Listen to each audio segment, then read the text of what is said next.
Hello, everyone, and welcome to USEA's Global Briefing. My name is Melissa Brown, and I am a Senior Program Coordinator, and I am joined here with Samir Saboungi, the Managing Director of the U.S. Syria Business Council. How are you?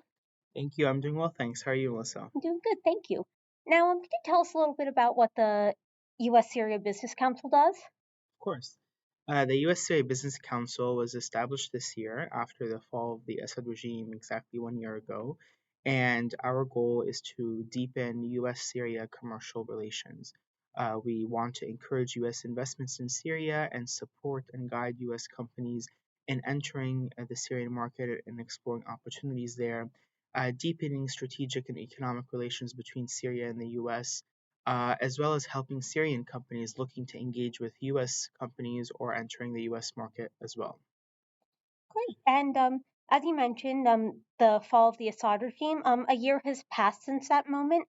And since then, President al Shara has made numerous visits to Western nations, including the United States last month. Can you provide some insights on what has happened in Syria since December 8th, 2024? Of course. As you noted, it's been exactly 1 year since the fall of the Assad regime, and since then, I think President al Shara and his government have done a remarkable job of holding the country together. Syria has not slipped into chaos or backtracked into civil war. Things have and continue to improve day by day. I think the Syrian government has done a tremendous job of reestablishing diplomatic relations with other countries, renormalizing their relations with other countries, including the United States. And we've seen a numerous historic visits and exchanges by both sides.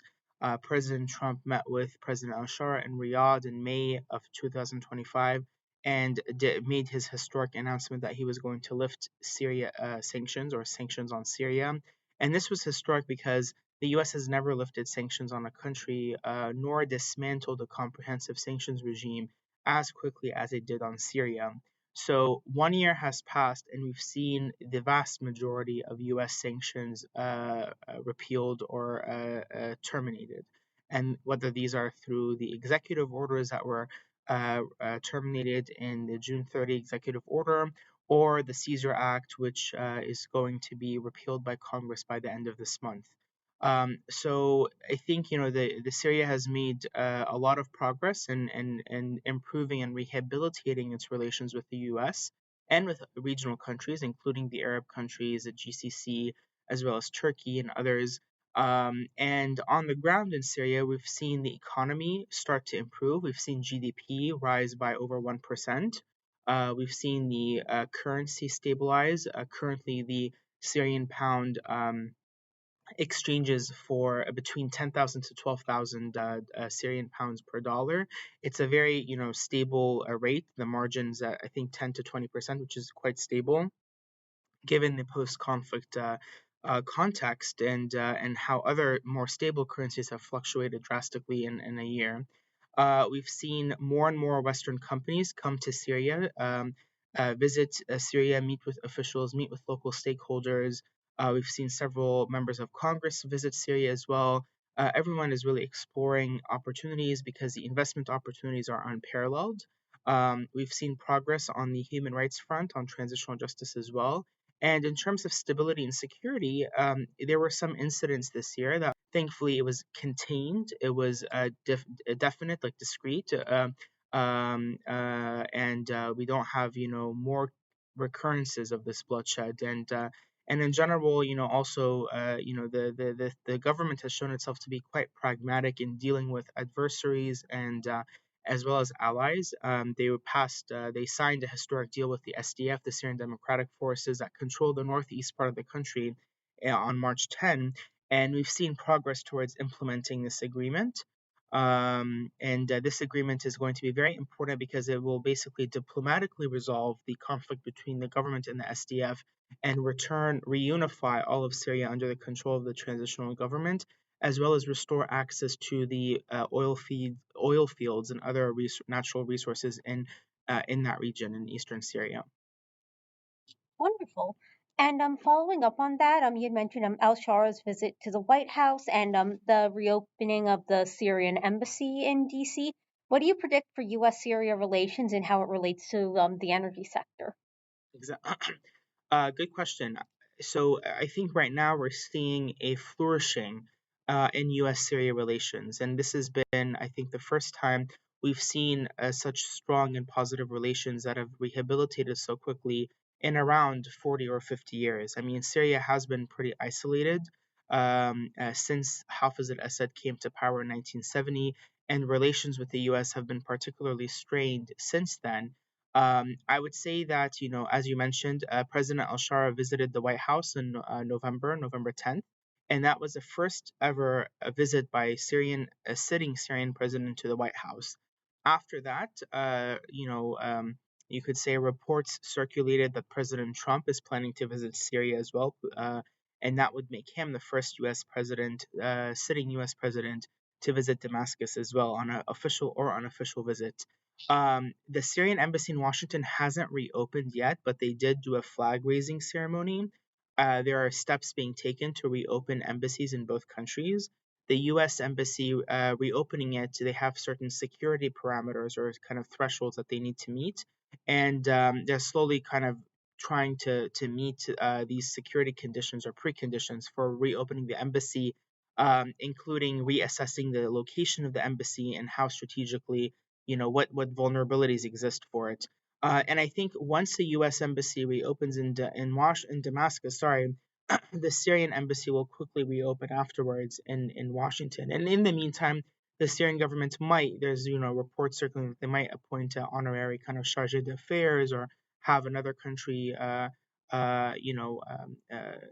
take care of the diplomatic or consular needs of Syrians living here in the U.S. And how this relates to the energy sector, well, the stronger and the more, the closer U.S. Syria relations get, the more U.S. companies will feel comfortable going into Syria. And I think in particular, a lot of energy opportunities exist for U.S. companies in Syria. I think the transitional Syrian government is trying to hold off or keep a chunk of the investment opportunities in the energy sector in Syria for U.S. companies. And we saw recently Chevron visit the presidential palace in Damascus and meet with senior Syrian officials. And it was notable to see that Chevron went to Damascus and met with these Syrian officials, but in the company of the U.S. Special Envoy for Syria, Ambassador Tom Barrack.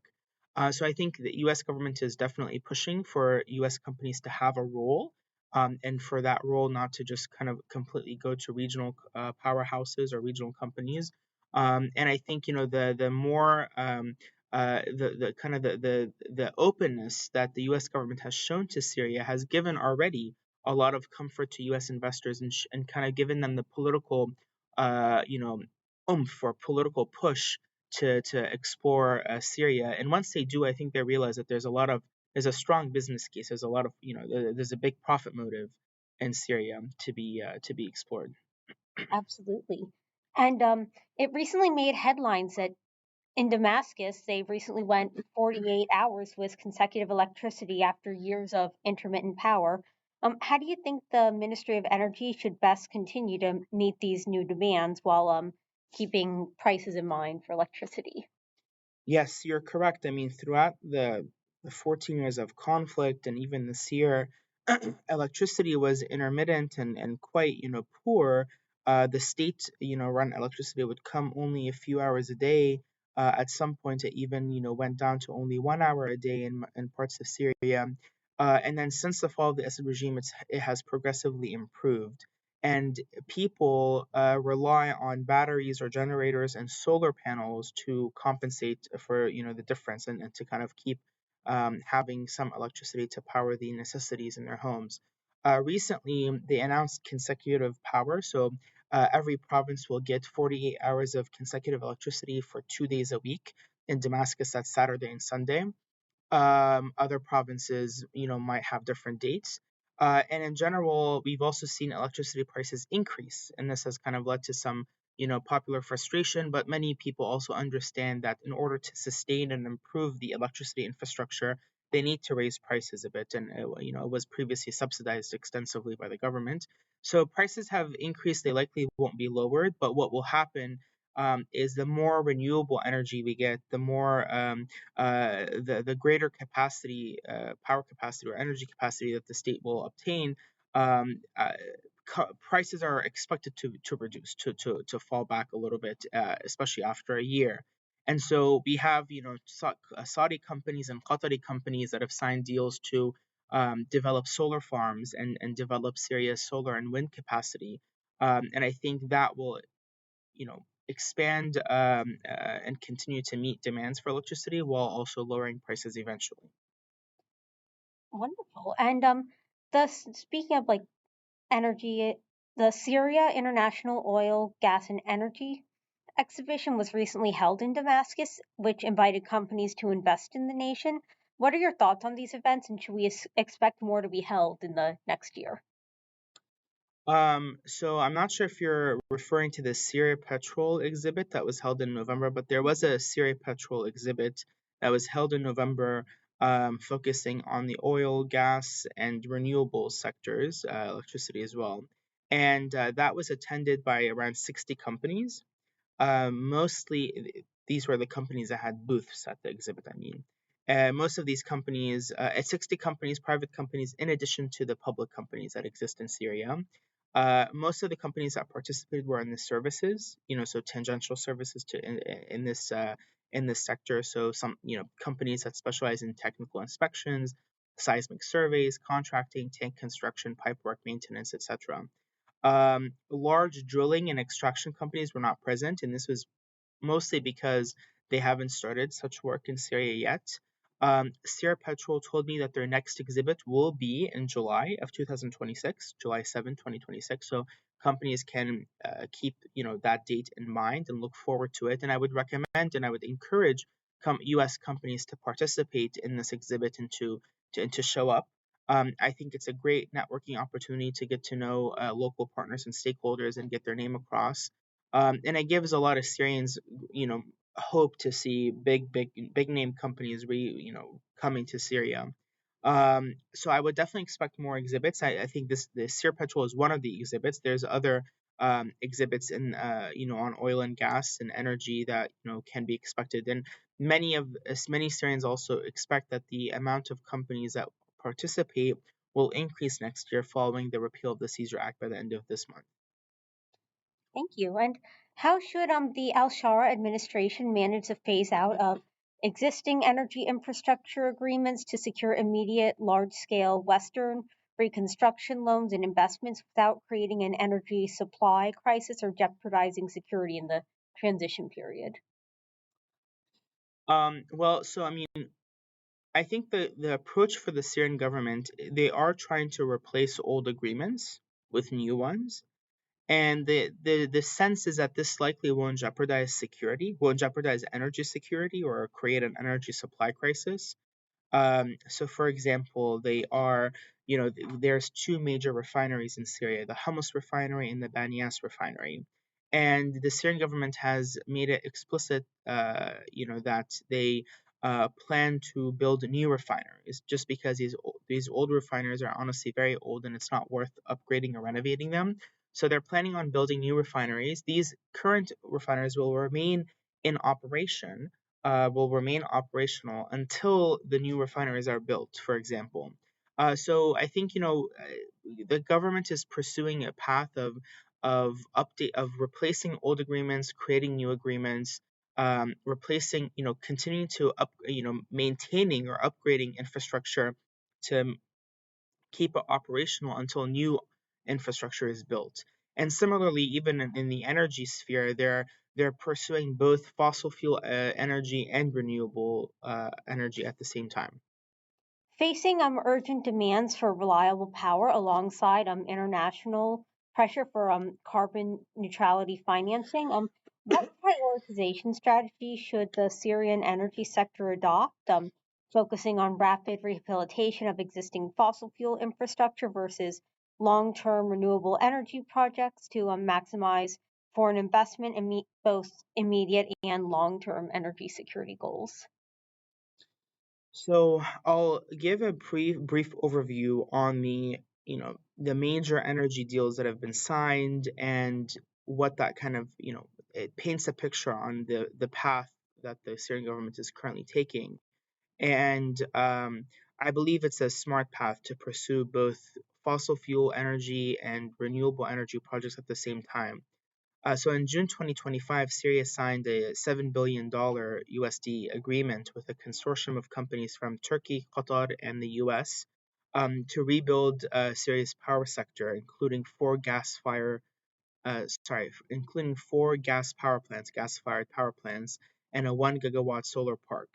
The project that was signed in the $7 billion project in June is expected to add 5 gigawatts of capacity, covering nearly half of the current electricity demand in Syria.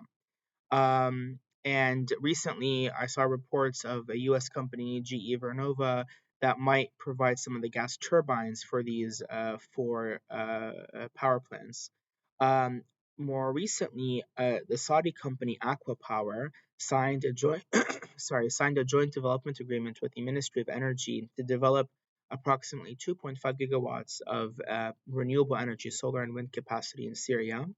Recently, they also signed a cooperation agreement between the Ministry of Energy and Aqua Power to develop an integrated strategic plan for the development of the energy sector up to 2040 and prepare a comprehensive study on optimal distribution of energy sources in order to enhance the stability of electricity and electric power system in Syria. We also saw in November the Syrian Petroleum Company signed an MOU with ConocoPhillips, a U.S. company, along with Novaterra, to expand cooperation in the natural gas sector. And then recently, as I mentioned, Chevron was in Damascus, met with the president, President al-Shara, and other high-ranking officials, and they promised to explore. They promised to explore cooperation in offshore gas deposits and drilling in the Mediterranean Sea and off the coast of Syria. So, and then I think yesterday on December 8th, the Syrian Petroleum Company also signed four strategic agreements with Saudi companies, oil and gas service companies, to expand production, enhance technical operations, and increase output across the country. So the agreements aim to increase gas production from the existing fields by over 25% in the next 6 months. And then the projection is that they want to increase gas output by 50% by the end of 2026. They're also expected to create 2,000 jobs for Syrian engineers and technicians, and they cover integrated drilling operations, well development, and maintenance. And this is an example of an MOU that was signed a couple months ago and that evolved into formal contracts that were executed yesterday. We also know that Gulf Sands Petroleum visited Damascus and we're talking to the Syrian officials about resuming operations in Block 26. Many of the work that's in eastern Syria and the oil and gas fields is kind of on pause until the SDF in Damascus are able to finalize an agreement. But many companies are interested in kind of exploring and upgrading the energy infrastructure in the parts of Syria, Western Syria, or Central Syria, in the parts that are controlled by the government. Um, we're seeing both renewable projects and fossil fuel projects, and I think the government, it's smart for them to both work on developing and kind of revamping oil and gas deposits and production, while also increasing renewables. And Syria has a lot of potential in solar and wind farm, especially solar. Most houses in Syria, if you go to any big major Syrian city, if you go above and try to look at, get a bird's eye view, you'll find solar panels covering almost every building. And you have vast spaces of plateau and desert that could be used for solar farms. Previously, in the past, Syria, Iraq, and Jordan were talking about having a combined major solar farm on the sharing, kind of touching the three borders. You have a lot of potential for wind, especially near the Mediterranean Sea. And of course you also have gas output that could be improved. Like for example, Syria today produces around 90,000 BPD of oil from 78 fields, experts say that Syria holds an estimated 2.5 billion barrels of recoverable oil reserves. So there is, I think, in order to help Syria meet its electricity demand, its fuel demands, become self-sufficient, and as well export, oil and gas to Western Europe, especially into the other countries, upgrading and kind of revamping the fossil fuel energy sector and infrastructure is going to be important as well. Thank you. That's good information. And beyond regulatory reforms, what specific security guarantees and international monitoring protocols must Damascus implement to reassure neighboring nations and foreign investors that cross-border energy infrastructure passing through Syria will be protected and reliably maintained for regional economic integration? Um, Regional countries like GCC countries, I know Iraq was also in discussion with Syria about restoring the Kirkuk Banyas pipeline. They're moving forward with their projects. Security guarantees, I think, are the standard security guarantees that any country would provide. I don't think there are any special ones that Syria is expected to provide. Obviously, like, monitoring and preventing non-state actors from sabotaging any infrastructure. I think a security agreement between Syria and Israel will be necessary as well to reassure investors further. Um, the SDF issues, I think, are expected to be resolved by next year, and this will kind of really reassure investors, especially for anything that crosses between Iraq and Syria to the Mediterranean. ISIS attacks have largely subsided from what I can tell. I think that um, the government would provide the normal or the standard security guarantees that any country would provide. And I think just maintaining robust security, monitoring would suffice. Another issue I think with the offshore gas that I think Syria will need to resolve in the future. This is not so much a security issue, but it's more legal. Is the maritime borders. There could be a dispute within the maritime borders between Cyprus, Turkey, Lebanon, and Syria, and then also figuring out what Russia wants and how to kind of appease them or pay back the debts that Syria has to Russia. Thank you so much for joining us, Samir. And if people want to learn more about the U.S. Syria Business Council, where can they go? They can visit our website www.ussybc.org. And there's a contact us page on our website. They're more than happy to reach out to us in that manner. Wonderful. And thank you for this great conversation. And for our listeners, thank you for joining us. And we hope you have a wonderful day. Thank you, Melissa. Thank you. Thank you.